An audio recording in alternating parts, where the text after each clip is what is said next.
Bom, alegria novamente poder estar aqui com os irmãos na casa do Senhor. Quero trazer uma palavra ao coração de cada um que Deus já me falou.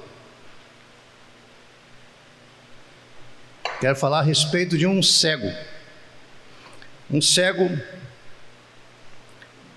chamado Bartimeu. Acho que todo mundo conhece a história, o milagre que esse homem alcançou de Jesus Cristo nessa oportunidade. Então eu quero ler Marcos, capítulo 10, versos 46 a 52. Que assim nos diz a palavra. Mesmo assentados, podemos ler com reverência, mesmo assentados.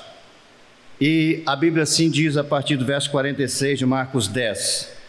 E foram para Jericó. Quando ele saía de Jericó, juntamente com os discípulos e numerosa multidão, Bartimeu, cego mendigo, filho de Timeu, estava sentado à beira do caminho. E ouvindo que era Jesus, o Nazareno, pôs-se a clamar: Jesus, filho de Davi, tem compaixão de mim. E muitos o repreendiam para que se calasse. Mas ele cada vez gritava mais: Filho de Davi, tem misericórdia de mim. Parou Jesus e disse: chamai-o. Chamaram então o cego, dizendo: tem de bom ânimo, levanta-te, ele te chama. Lançando de si a capa, levantou-se de um salto e foi ter com Jesus. Perguntou-lhe Jesus: que queres que eu te faça? Respondeu o cego: Mestre, que eu torne a ver. Então Jesus lhe disse: vai, a tua fé te salvou. E imediatamente tornou a ver e seguia a Jesus estrada fora. Esse episódio, esse milagre, ele está registrado nos 3 evangelhos sinóticos. Então ele é de uma importância muito grande. Todos registraram. Marcos é o evangelho mais antigo. Ele registrou esse episódio com algumas diferenças. Ele está também em Lucas 18, nos versos 35 ao 43, e está também registrado em Mateus 20, versos 29 a 34. Alguns críticos da Bíblia, alguns que querem ver erros na palavra de Deus e acusar a Bíblia de que ela não é a palavra de Deus, que ela não é inerrante, como a gente assevera e continua asseverando que a Bíblia é infalível e inerrante, é a total palavra de Deus que não pode falhar e não falha. Mas alguns vão dizer, olhando os outros relatos desse texto, por exemplo, Lucas vai dizer: chegando em Jericó, e Marcos e Mateus vai dizer saindo de Jericó. É uma besteirinha de nada, mas alguém vai dizer: olha, está vendo aí? Ele estava chegando ou ele estava saindo? Olha o erro aí. Outros vão pegar em outra picuinha mínima e vai dizer: olha, Mateus fala que são 2 cegos. E Marcos e Lucas também diz que era um cego. Ou seja, fala de um cego. Não quer dizer que ele não está falando que não podia ter outro, mas ele fala de um. Mas Mateus fala que tinha 2 cegos. Está vendo aí o erro? Está vendo aí que a Bíblia erra, né? Ela não merece crédito. Mas nós podemos mostrar para quem assim pensa que a Bíblia não erra, que a Bíblia está correta, que falta às vezes é estudo e conhecimento de quem está com essa crítica no coração, doido para pregar algo errado na palavra de Deus. Por exemplo, se ele saía ou se ele entrava, a explicação é a seguinte: Jericó Lembram de Jericó? Vem com Josué, lutar em Jericó. Jericó é a cidade mais antiga do mundo, mais de 12 mil anos. Jericó foi destruída rodeou 6 vezes, na 7ª vez, veio a trombeta e tal, e Jericó foi totalmente destruída. Naquela ocasião, lá em Josué 6:26, Deus fala uma maldição, proclama uma maldição: quem reconstruir Jericó, quem lançar-lhe os fundamentos, o seu primogênito vai morrer, e quem edificar as suas portas, o seu último vai morrer. Uma cidade amaldiçoada. Aí o rei Acabe, um rei muito, muito fiel, muito temente a Deus, para não dizer o contrário, um dos piores reis que Israel teve, que sacrificou o seu filho a Moloque. Um dos seus súditos, que me falha a memória agora, o nome, Eleel, um negócio assim, era uma autoridade lá, ele começou a edificar Jericó. Vou mostrar para os irmãos o cumprimento da profecia. 1 Reis 16, vai nos falar assim: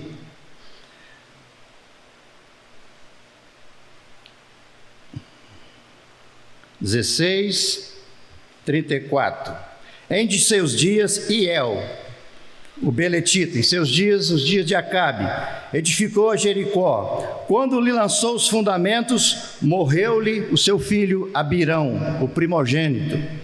Quando ele pôs as portas, morreu Segube, seu último filho, segundo a palavra do Senhor que falara por intermédio de Josué, filho de Num. A profecia da maldição se cumprindo, e essa cidade era amaldiçoada. Mas aqui fala então, que cidade é essa? Essa Jericó que está falando aqui, existia a velha em ruínas, que existia lá, estava lá, em ruínas, sem habitação, amaldiçoada, e existia uma nova Jericó, mais ou menos 2 quilômetros desta, construída por Herodes o Grande. Herodes foi um grande construtor, onde ele construiu aquedutos, construiu sistema de transporte de água, construiu grandes armazéns, construiu uma casa ali, que era a sua casa de férias, digamos assim, porque era uma região de águas termais, e havia ali em Jericó uma nova cidade, inclusive chamada a Cidade das Palmeiras, uma cidade nova, uma cidade agora, não a antiga, mas uma nova cidade, bem construída, bem edificada, com grandes casas, mansões. Os principais tinham lá, os príncipes, suas casas, Quem morava lá? Zaqueu, Zaqueu, lembra de Zaqueu? Jericó era essa nova cidade. Então, Jesus estava saindo da antiga, entrando na nova.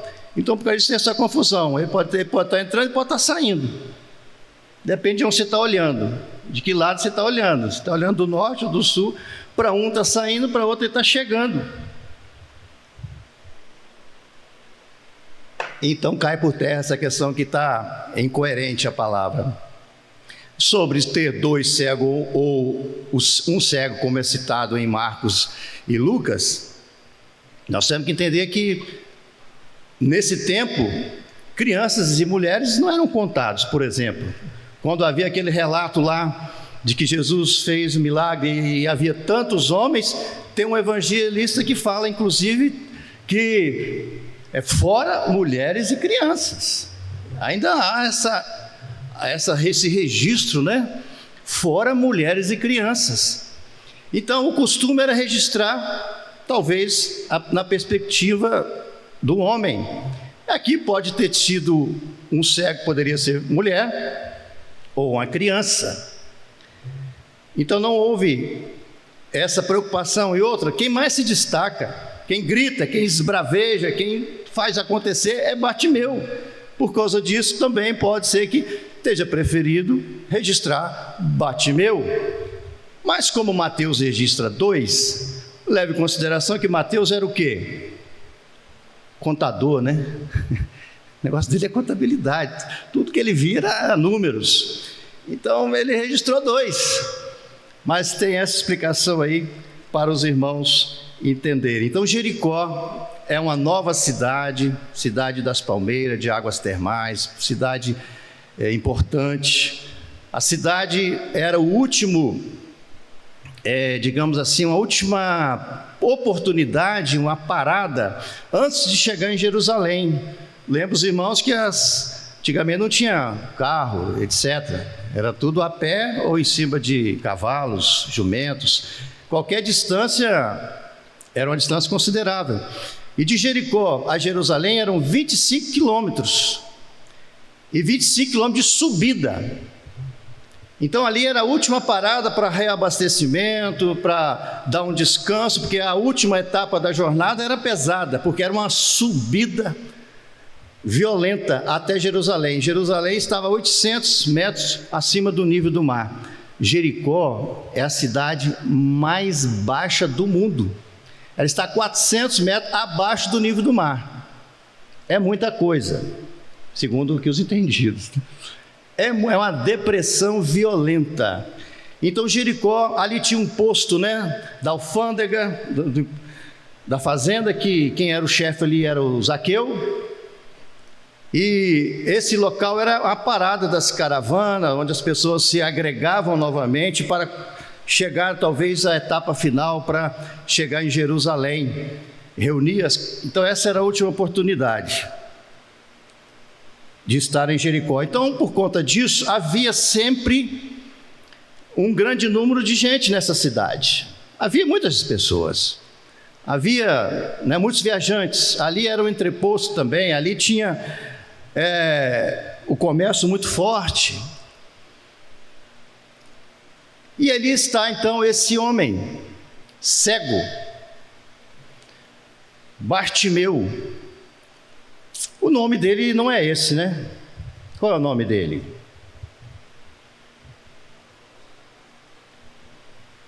Aqui é um apelido, aqui é uma tratativa de uma pessoa que talvez, digamos assim, não tem tanta importância, mas o pai dele teve uma importância. Bartimeu quer dizer filho de Timeu. Bar, aqui, né, é filho. Bar Jesus, Bar Jonas, Bar não sei o que, é filho de.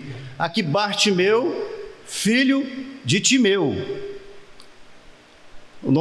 O camarada estava em situação difícil. Além de pobre, além de cego, mendigo, também não tinha nome. Ele era o filho do tal. Diz aí algumas más línguas, mas eu não vou asseverar, algumas especulações que esse Timeu era considerado, era importante falar o nome dele, era lembrado naquela região, porque diz a lenda, aí eu falo lenda mesmo, porque não tem na Bíblia, não tem, essa é uma especulação, que dizem que foi Flávio Joséfo que falou isso. Flávio Joséfo nasceu na época de Cristo, mas alguns estudiosos que eu li falou que ele também não falou isso não, mas é uma versão que vem ao longo do tempo, que esse Timeu, pai desse cego, ele se revoltou contra Roma, que estava dominando, porque ele era um comerciante muito, muito forte, muito rico. Ele foi, antigamente estava aposentado, ele pertenceu aos exércitos, às legiões ali, não de Roma, mas daquela região. Ele era um soldado preparado. E com a invasão de Roma, aqui nesse tempo, né, o Império Romano dominava, e Zaqueu era um que cobrava impostos coxantes, né, injustos. Ele se revoltou e começou a a fazer então levantes contra Roma, mas sim surgir contra o poder romano. E diz que como castigo ele foi morto, e antes de ser morto vazaram os olhos do filho dele. É uma lenda, não vou dizer que é isso, mas Bartimeu não era cego de nascença. Vocês observaram no texto, nos 3 textos que vocês vê, quando Jesus pergunta a ele: o que queres que eu te faça? O que ele responde? Senhor, que eu torne a ver. Aí Jesus fala: recupera a tua vista. Então isso quer dizer que ele não era um cego de nascença. Lá em João capítulo 9 temos o milagre do cego de nascença. Lá está escrito de nascença. Aqui não. Aqui transparece que ele não era cego desde criança, ou nasceu cego. Ele perdeu a visão em algum momento da sua vida, e ele então pede a Jesus que ele torne a ver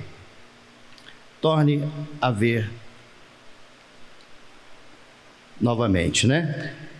Outra coisa interessante, irmãos, nós podemos ver aqui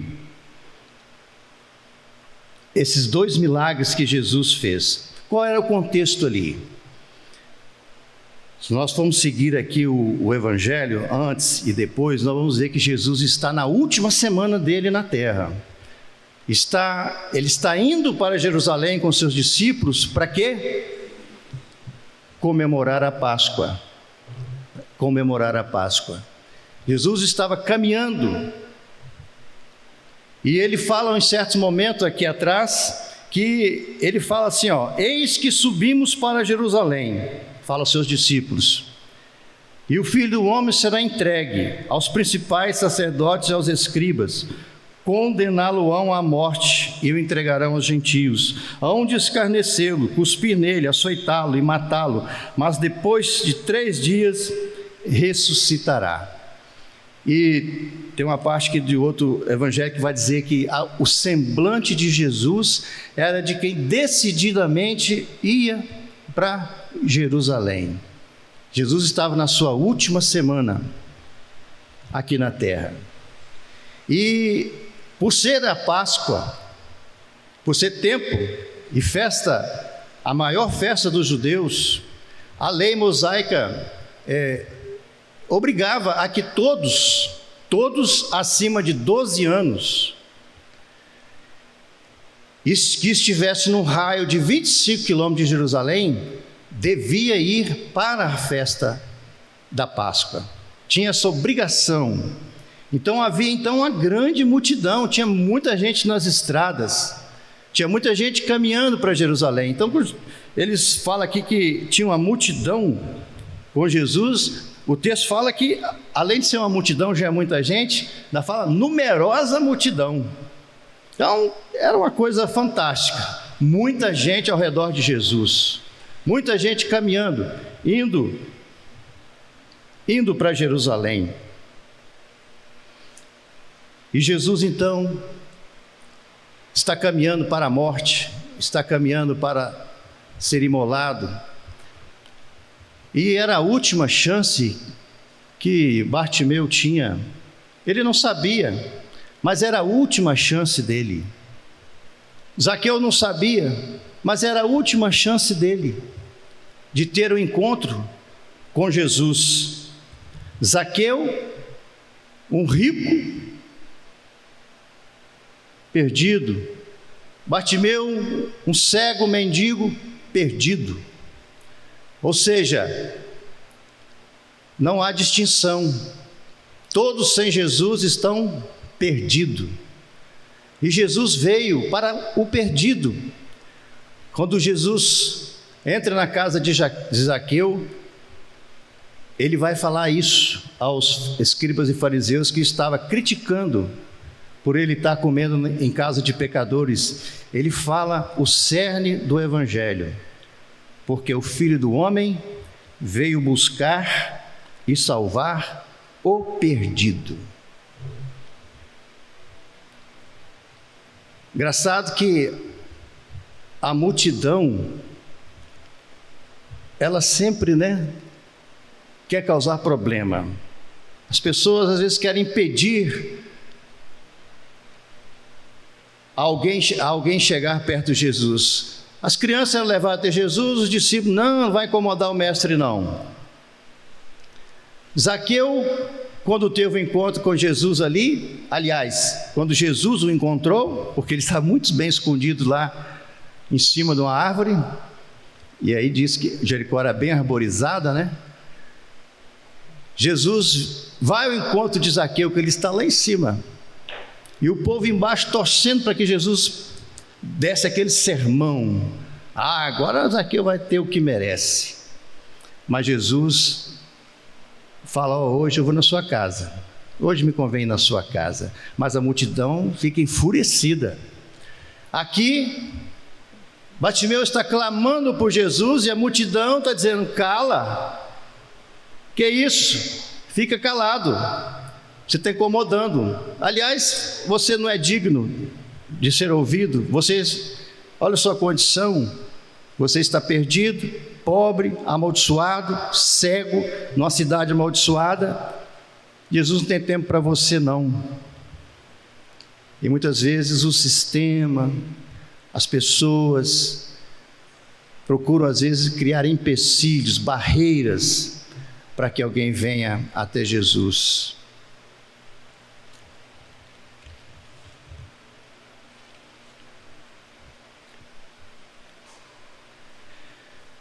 Então diz o texto que quando ele saía de Jericó e numerosa multidão ia com ele, estava sentado à beira do caminho. Aqui, irmãos, para a gente entender também, havia pessoas autorizadas para estar à beira do caminho. Nessas aglomerações havia condições e a cegueira era uma dessas condições que era autorizado. Tipo assim, a Previdência Social da época analisava cada caso e autorizava a pessoa a mendigar, ou seja, a usufruir da misericórdia dos outros. E a ele era dado essa autorização. Ele poderia estar à porta, às portas da cidade, à beira do caminho, onde certamente Bartimeu, vendo ali era o melhor lugar naquele dia, à beira do caminho, porque a multidão, muita gente caminhando, e a ele era dado tipo uma autorização, e o que caracterizava essa autorização era a capa, segundo alguns estudiosos. A capa era uma autorização uniforme que a pessoa tinha. Alguns falam que até tinha uma inscrição no número nessa capa. Então a capa significava para aquela pessoa que ela estava autorizada a receber doações. E é interessante que o povo judeu era muito incentivado a fazer doações, a exercer misericórdia. A gente estudou isso hoje, lá na nossa classe. Os pobres judeus eram lembrados. A lei mosaica incentivava os produtores, por exemplo, aquelas espigas, na colheita, o que caísse, não poderia, eles não poderiam pegar, era para os pobres da terra. Ruth conheceu Boaz numa dessas, quando foi buscar, aquele refúgio, o que já tinha caído, e ela conheceu Boaz e entrou na genealogia de Cristo. Os pobres eram assim assistidos por essas leis, por várias outras leis. Em Provérbios, por exemplo, existem vários versículos que falam sobre isso, contra a exploração. Provérbios 14, 31. Quem explora o pobre será penalizado. Fala que o generoso será abençoado. Provérbios 19, 17 vai falar daquele ditado popular, que não é ditado popular, é bíblico, aquele que dá ao pobre, empresta a Deus. Não é um ditado popular, está na Bíblia. E adverte também: aquele que desvia os olhos do pobre, clamará e também não será ouvido. E fala, Provérbios 29:7, que fala que é um direito dos pobres ser assistidos. É claro, pobres de fato. Não, né? Alguns que a gente vê hoje, gente cheia de saúde, que não quer trabalhar, se oferece o emprego, ele não quer ficar na rua. O governo tem aí assistência, oferece lugar, oferece ensinar uma profissão. 99% não quer, porque é muito fácil ficar na rua, é muito fácil. As pessoas têm um coração, né? Coração grande. As pessoas dão, e elas vivem de modo muito fácil. Muitas pessoas incentivadas, né? Porque acham que também boas ações é quem vai entrar no céu com as boas ações, com as esmolas, com o que é feito ao pobre. A igreja romana, por exemplo, está lá como uma condição para entrar no céu, é você praticar boas obras. Boas obras no sentido de assistir, de assistência, de doação. E aí muita gente faz, não por amor, não por compaixão, mas para receber uma bênção depois da vida eterna. O Espiritismo usa muito isso, as boas ações, as práticas de boas obras. Mas Deus fala que os pobres, os irmãos, os filhos, os filhinhos, os pequeninos, que somos nós, que somos do seu povo, eles devem ser praticadas boas ações. E quem dava esmola também era visto, né, pelas outras pessoas. Oh, ele está ajudando, o cara tem um bom coração. Então Bartimeu se aproveita dessas coisas, tem o direito, está ali à beira do caminho e começa a clamar, irmãos. Aqui então começa algo super interessante nesse texto. Se nós formos ver aqui em Lucas capítulo 1, onde eu anotei, o povo estava na expectativa. Estando o povo na expectativa, esse versículo é muito interessante.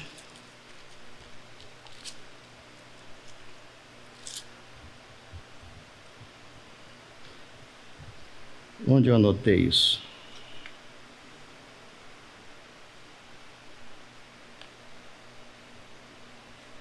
Será que eu não anotei?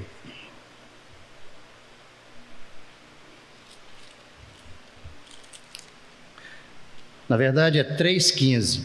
Estando o povo na expectativa e discorrendo todos no seu íntimo a respeito de João. Irmãos, começou ali um movimento de João pregando, fazendo milagres. Aconteceu pessoas se convertendo. O povo começou a pensar: será que João é o Messias? Será que João é o prometido? Alguns mais fervorosos começaram a acreditar nisso. E João vai dizer que ele não é digno de desatar a sandália, né, de Jesus.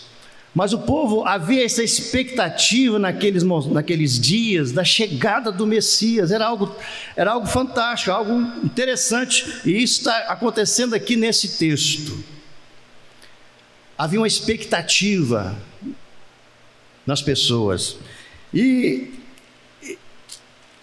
esse cego nos transparece aqui que ele também tinha essa expectativa. Ele, apesar de ser mendigo pobre, não era um qualquer. Ele tinha conhecimento. Ele tinha conhecimento pelas suas palavras. Ele sabia o que estava dizendo. Ele clama de um modo diferente. Ele, ouvindo a multidão, ouvindo Jesus, que era Jesus o Nazareno, ele começa a chamar Jesus por um título messiânico, um título específico: Jesus, filho de Davi, tem compaixão de mim. E ele começou a clamar isso com mais força, Jesus, filho de Davi. Nós sabemos que os cegos e as pessoas consideradas amaldiçoadas não poderiam entrar nas sinagogas, no templo. Mas eu não sei se quando ele tinha vista, onde ele aprendeu, se ouviu dos pais, ou se ele ouvia. Ele é cego, mas ouvia muito bem. Aliás, as pessoas desenvolvem, outros dons. Mas ele ouviu muito bem o Antigo Testamento, ele ouviu bem os Salmos, ele conhecia bem Isaías, ele conhecia bem Miqueias, que prometia o Messias, que falava da vinda do Messias, que falava da vinda do filho de Davi, da descendência de Davi, da realeza. Aqui ele estava chamando Jesus de rei. Aqui ele estava vendo, não Jesus Nazareno, como a multidão estava colocando. Ele estava vendo aqui Jesus, o rei, o Messias prometido, o Rabone, aquele que viria para reinar eternamente sobre Israel. Esse cego tem essa visão excelente. Título que eu dei a essa mensagem: um cego com uma visão excelente. Porque aquela multidão não conhecia Jesus assim. Porque aquela multidão não estava vendo Jesus dessa maneira. Lá em João vai dizer que eles estavam seguindo Jesus porque tinha visto a multiplicação dos pães. Porque queria algum benefício de Jesus. É o que a gente vê igrejas hoje lotadas, querendo alguma coisa de Deus, uma bênção, uma cura, um emprego, um dinheiro, o perdão da dívida. Vou orar aqui, sua dívida no banco vai sumir. Deus assustou, né, menina? Pois é, a dívida do banco some. As pessoas estão atrás de Jesus e as igrejas estão assim, porque querem algo, tirar algo.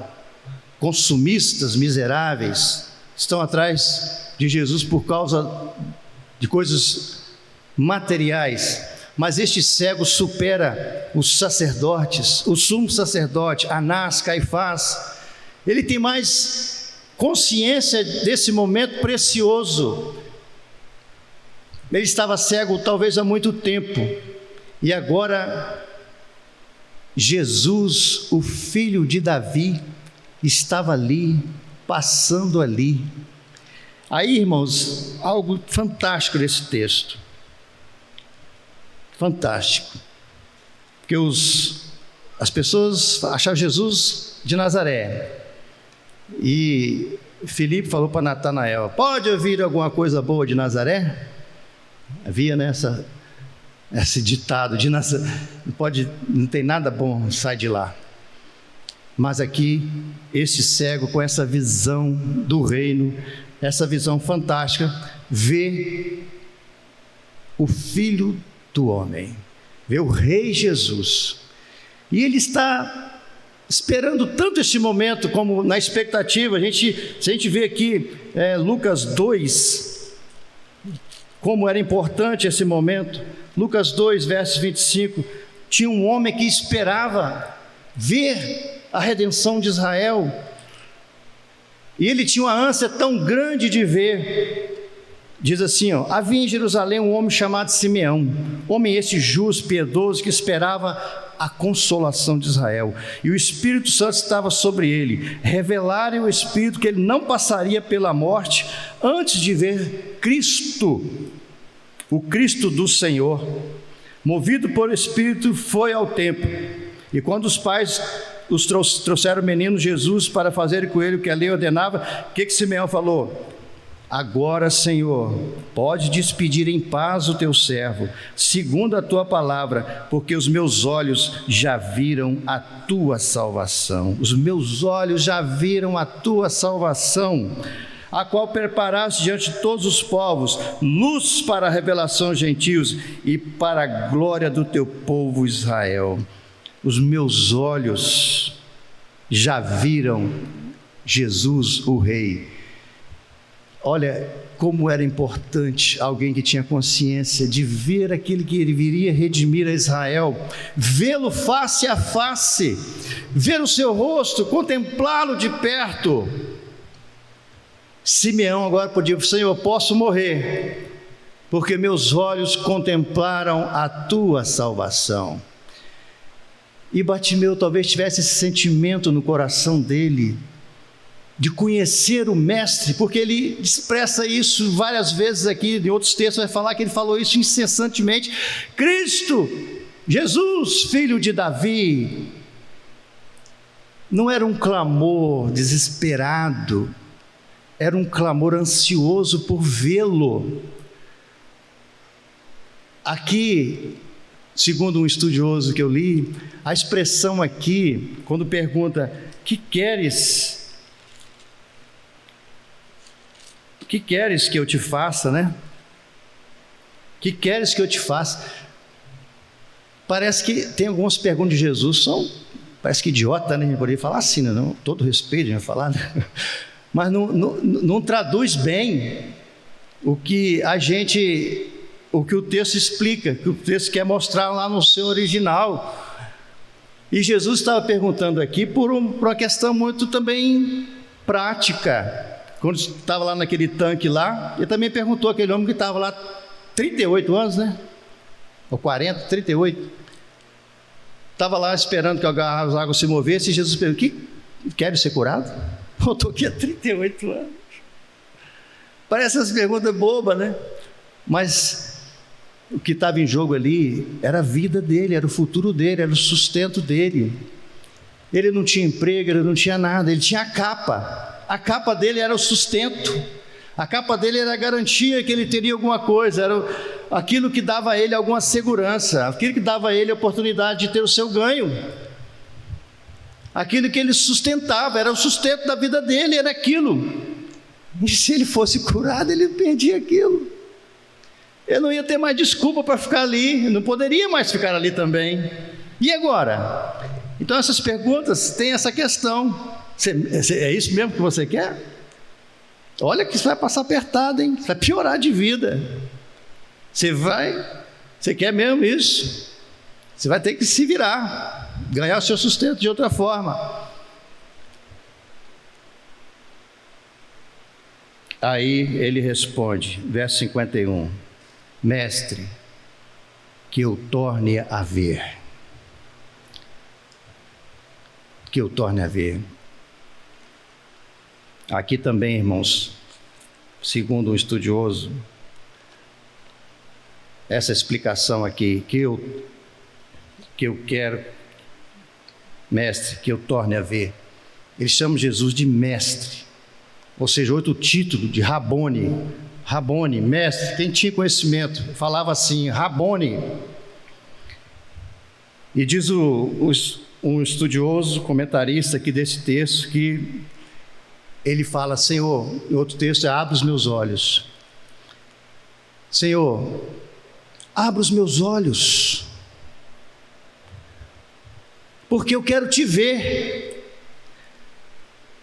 Lembra de Simeão, quando viu Jesus, a expectativa dele? Ele tinha essa expectativa: olha, eu esperei tanto o Senhor, eu queria tanto ver a salvação de Israel, e agora o Senhor vem e eu não posso te ver. Então eu quero te ver, contemplar o Senhor, tocar na sua face, ver o seu rosto, ver a salvação. Isso vai me trazer maior alegria. Eu estou disposto a abandonar tudo, essa capa que me traz segurança, que me traz sustento, eu abandono isso. Tanto é que ele, deixando a capa, o verso 52 vai dizer: deixando a capa, lançando de si a capa,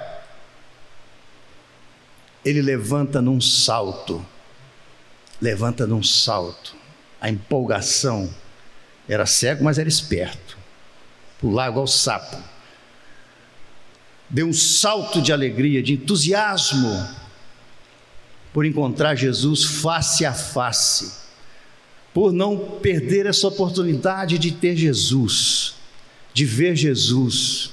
E eu achei isso tremendamente importante, irmãos, interessante, que ele queria ser curado, não apenas para voltar a ver, mas ele queria ser curado naquele momento, para contemplar o Senhor, para ver Jesus. Tem um cântico que a gente vai cantar, se Deus quiser, daqui a pouquinho, que vai dizer isso: Senhor, abra os olhos do meu coração, quero te ver, Senhor, quero te ver. Talvez o autor desse cântico tenha lido isso aqui também algum dia e inspirou a sua poesia, a sua canção. Aqueles 2 discípulos no caminho de Emaús, ali conversando com Jesus, diz o texto que os seus olhos não conseguiram ver. Lá em Lucas 20,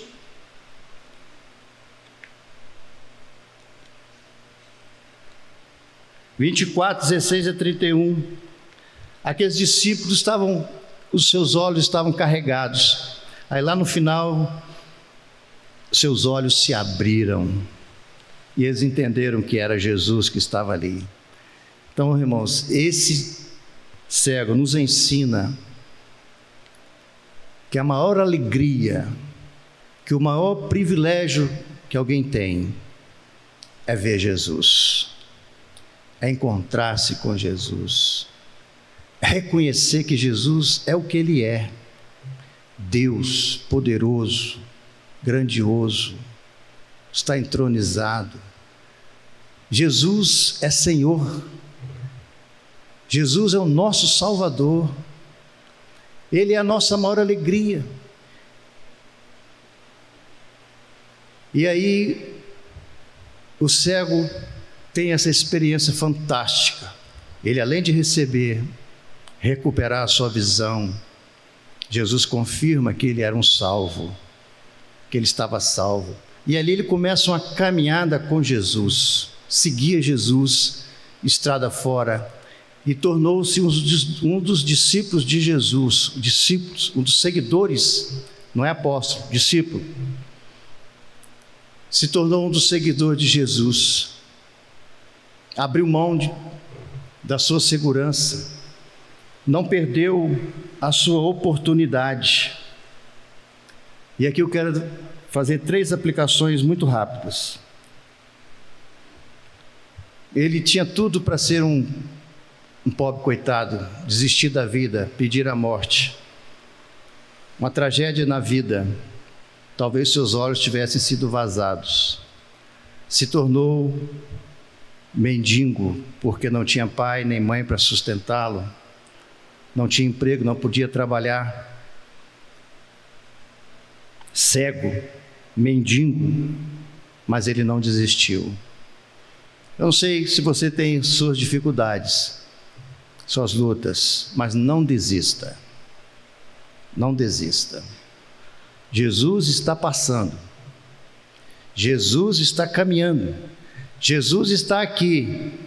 Jesus está presente. Não perca a oportunidade. Essa oportunidade pode ser a última. As oportunidades vêm e vão. Agarra as oportunidades. Não deixe para amanhã. Tenha uma decisão por Jesus. Firme como Bartimeu. Ele seguiu Jesus, deixou tudo. Tudo por quê? Porque tudo que ele tinha era uma capa. Deixou tudo e seguiu Jesus. E foi ser um discípulo dele. Outra lição que esse texto nos faz é que nós devemos viver pela fé. Ele perdeu o seu sustento, mas continuou seguindo Jesus, sabendo que Deus ia providenciar o que era necessário para a sua vida. Viva pela fé. Se você tiver que abrir mão de alguma coisa que te atrapalha, abra mão. Tem crente, conheci, que tinha comércio, que vendia bebidas, vendia cigarro, e ele dizia que não podia deixar de fazer isso, que era o seu sustento. Se um camarada é crente, desista dessas coisas, abra mão disso, passa dificuldade, mas não seja um instrumento do diabo. Viva pela fé, porque Deus vai te contemplar. E ele passou a seguir Jesus. Nós precisamos seguir Jesus, irmãos. O maior projeto de vida de alguém é seguir Jesus. O maior e mais completo projeto de vida para alguém não é ser famoso, não é ter dinheiro, não é subir na carreira de qualquer maneira, atropelando as etapas disso, prejudicando pessoas, magoando um e outro, e ignorando alguns, menosprezando outros, trazendo prejuízos. Isso não vale a pena. O melhor projeto de vida é ganhar sua casa para Jesus, é viver para Jesus, é ter certeza de que se Ele chegar aqui agora, nós iremos com Ele. Nós iremos com Ele. Ser discípulo de Jesus é o nosso melhor e maior projeto de vida. Não esqueça disso. Que Deus abençoe as nossas vidas. Que Deus continue falando ao nosso coração. Em nome de Jesus.